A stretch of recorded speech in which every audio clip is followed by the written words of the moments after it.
Halo semuanya, semoga kalian dalam keadaan bahagia. Langsung saja kita lanjut ke part 2. Selamat menikmati. Semenjak saat itu, jiwa Zainuddin terguncang sangat hebat. Zainuddin larut dalam kesedihan yang membuat dirinya menjadi gila dan selalu mengigau 2 bulan lamanya. Setiap orang yang datang menjenguknya, dia beranggapan bahwa itu Hayati. Hingga pada suatu hari, keluarga meminta Hayati untuk menjenguk Zainuddin agar bisa mengobati penyakit batinnya itu. Melihat kondisi Zainuddin saat itu, Hayati hanya bisa menangis.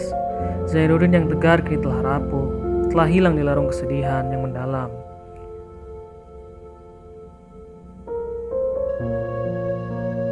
Awalnya Zainuddin sangat bahagia atas kedatangan Hayati, hingga akhirnya ia melihat cincin di tangan Hayati.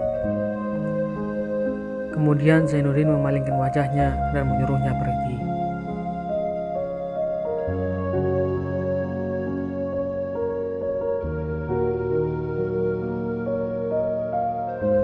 Setelah hari itu, Zainuddin mulai bangkit. Ia belajar melangkah meninggalkan masa lalunya. Berkat dukungan dari Bang Muluk, akhirnya Zainuddin kembali menata kehidupannya menjadi seorang penulis. Saya akan memperbaiki jalan pikiran saya kembali. Saya tidak akan mengingat Hayati lagi. Melihat pelajaran hidup yang dialami Zainuddin, Bang Muluk pun ingin merubah hidupnya yang selama ini sebagai pariawa pasar, kemudian berangkat dengan Zainuddin ke Jakarta. Menjadi sahabat yang akan menemani Zainuddin dalam suka dan duka hingga maut memisahkan. Di Jakarta, Zainuddin mulai menulis, mengisi sebuah kolom jurnalis di salah satu koran harian di sana. Sementara Hayati mulai belajar mencintai suaminya saat ini dengan segala kemewahan yang dia miliki. Di Jakarta, karya tulis Zainuddin diminati banyak pembaca, hingga mulai diterbitkan menjadi sebuah buku, dan buku itu pun sangat laris di pasaran. Hingga pada suatu hari, Zainuddin mendapat tawaran mengelola sebuah percetakan yang sudah tidak terurus di Surabaya. Kemudian, Zainuddin dan Bang Muluk berangkat mengelola percetakan itu. Suatu hari, seorang teman berkunjung ke rumah Hayati dan memberikannya sebuah buku. Temannya mengatakan bahwa buku tersebut sangat laris saat ini di pasaran. Dan kisah buku itu sangatlah mirip dengan kisah Zainuddin. Tanpa mereka ketahui bahwa buku tersebut adalah merupakan karangan Zainuddin yang kini mengganti namanya menjadi Sabir. Singkat cerita, Zainuddin dan Bang Muluk kini sudah sukses di rata orang. Menjadi orang terpandang di Surabaya, memimpin sebuah percetakan yang ia rintis hingga menjadi sebuah percetakan yang besar, dan menerbitkan banyak buku yang laris di pasaran. Di Padang, Hayati setiap malam sering ditinggal sendirian karena sifat buruk Aziz yang selalu pulang larut setelah selesai main dengan hobinya, yaitu bermain judi. Ditambah sifat buruknya yang mulai bersikap kasar kepada Hayati dan mengatakan bahwa dia adalah orang udik, orang kampung. Hari itu, Aziz mendapat perintah pindah tugas ke Surabaya, dan mereka pun berangkat keesokan harinya, kemudian mengontrak di sebuah rumah. Dan sama seperti di Padang, setiap malam Hayati selalu ditinggal sendirian dan menghabiskan malamnya ditemani dengan sebuah buku karangan dari Z.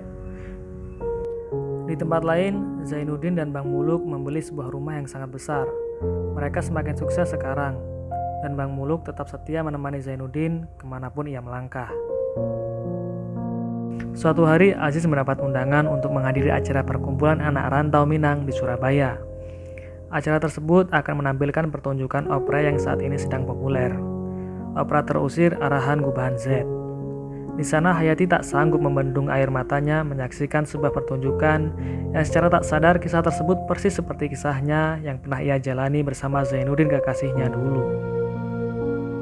Setelah pertunjukan usai, alangkah kagetnya Hayati melihat ternyata sang pengarang buku yang tiap hari dia baca tak lain adalah Zainuddin. Pria malang yang pernah tersia-siakan, pria malang yang pernah hampir gila oleh perasaannya pada Hayati. Kini pria itu berdiri gagah dengan penuh kemapanan di hadapannya. Beberapa hari kemudian di rumah Aziz kedatangan beberapa orang yang hendak menagih hutangnya. Ternyata Aziz memiliki hutang judi yang sangat besar. Selain itu juga telah seminggu lamanya Aziz dipecat dari pekerjaannya. Lalu kemudian orang-orang tersebut mengambil barang-barang dari rumah kontrakan itu. Tak ada pilihan lain, akhirnya Aziz dan Hayati menginap di rumah Zainuddin. Mereka disambut baik di sana. Zainuddin berkata, "Anggaplah ini seperti rumah kalian sendiri." Suatu hari pada saat makan malam, Aziz terjatuh dari tempat duduknya, dan ternyata Aziz mengidap sebuah penyakit yang membuatnya ambruk pada malam itu. Setelah cukup pulih, Aziz berkata kepada Zainuddin bahwa ia akan pergi untuk mencari pekerjaan dan menitipkan Hayati untuk sementara waktu hingga dia mendapatkan pekerjaannya lagi.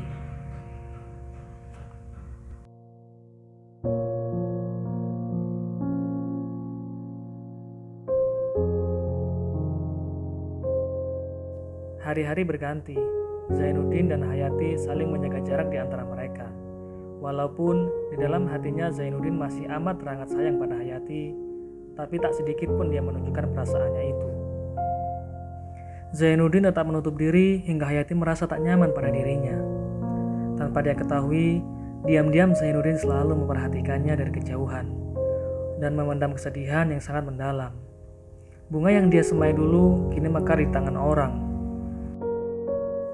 Kemudian Bang Muluk membawa Hayati ke suatu ruangan yang selama ini tidak ada satupun orang yang boleh masuk ke ruangan tersebut.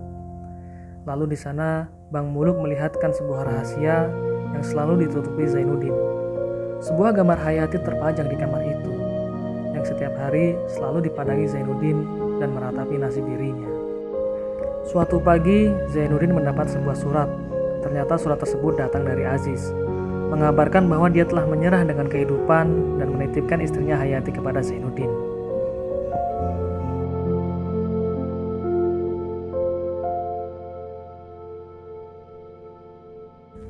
Sebulan setelah kepergian suaminya, Hayati berkeluh kesah nasib hidup dirinya kepada Zainuddin.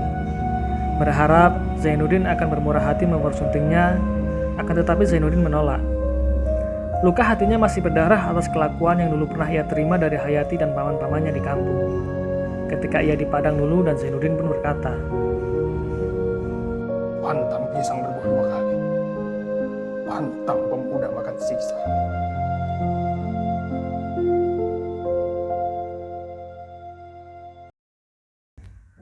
Setelah itu keesokan harinya Hayati diantar Bang Muluk ke pelabuhan hendak pulang ke Batipu. Sebelum berangkat, Hayati menitipkan sepucuk surat kepada Bang Muluk untuk Zainuddin, lalu kapal pun berangkat menuju Padang. Di rumah Zainuddin menyesali keputusan dan perkataan yang telah ia perbuat. Kemudian bergegas hendak menyusul Hayati, namun Bang Muluk telah kembali dari pelabuhan, lalu memberikan sebuah surat dari Hayati. Dalam surat itu Hayati mengatakan, dirinya masih seperti Hayati itu, seperti lukisan yang terpajang di ruangannya itu. Dan hingga kini, dirinya pun masih suci, belum seorang pun pernah menjamahnya. Dan Hayati akan menunggu kedatangan Zainuddin di Batipu untuk meminangnya, atau ia menunggu hingga ajal menjemput nanti. Kemudian Zainuddin bergegas hendak menyusul Hayati dengan kereta api ke Jakarta. Akan tetapi, surat kabar Surabaya memberitakan bahwa kapal tersebut telah tenggelam di perairan Lamongan. Zainuddin bergegas mencari keberadaan Hayati di sebuah rumah sakit di Lamongan.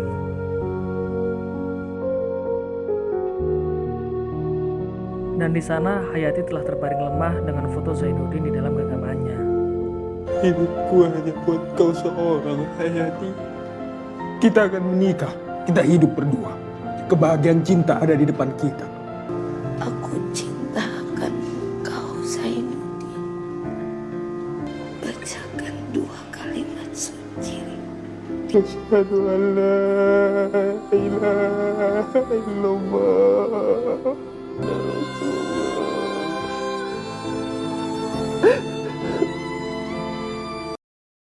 Setelah kejadian itu, kemudian Zainuddin melanjutkan hidupnya. Lalu, ia menyelesaikan sebuah karangan bukunya yang berjudul Tenggelamnya Kapal Van der Wijk. Akhirnya Bang Muluk menikah dengan seorang gadis yang dipinangnya. Dan Zainuddin mendirikan sebuah rumah penampungan anak-anak yatim piatu, dan film pun selesai. Rezeki, jodoh, dan maut ada di tangan Tuhan. Meskipun mereka sudah pergi jauh, suatu hari dia akan kembali menunaikan takdirnya. Akan tetapi, ketika dia bukan takdir kita, dalam genggaman seerat apapun akan lepas jua. Baiklah, itu sebuah cerita yang dapat saya ceritakan. Semoga dapat memotivasi kita ke depannya. Akhir kata, saya undur diri. Sampai jumpa di konten-konten cerita film berikutnya. Wassalamualaikum warahmatullahi wabarakatuh. Bye-bye. Halo semuanya, semoga kalian dalam keadaan bahagia. Langsung saja